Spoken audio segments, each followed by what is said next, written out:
Today I'm going to be showing how to resolve the Windows App Store error code 0x80073CF9. And the main problem that's associated with this error is that you're unable to download certain applications and you're unable to update the apps too. So I thought I'd do a brief tutorial about this because it's actually a very simple solution tied to it. So I wanted to just briefly go through that with you guys.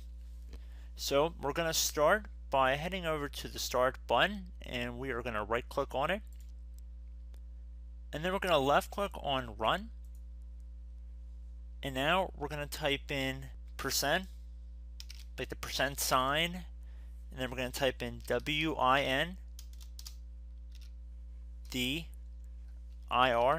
and then another % sign, and then hit enter on your keyboard or left click on OK, whichever you prefer.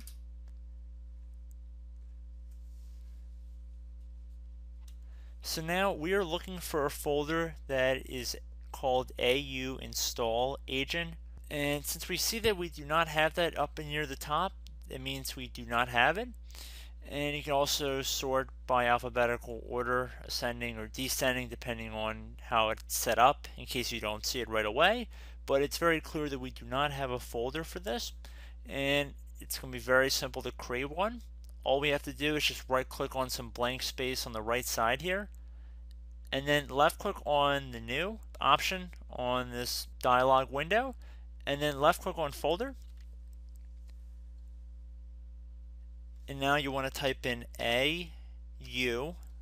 AUI should all be capital letters, and then type NSTALL, and then we're going to type in agent.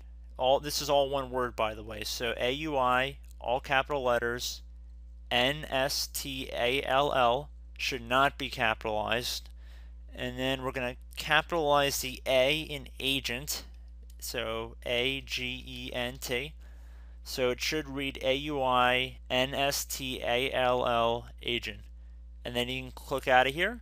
So I'd recommend restarting your computer and then going to check the Windows Store to see if your issue has been resolved.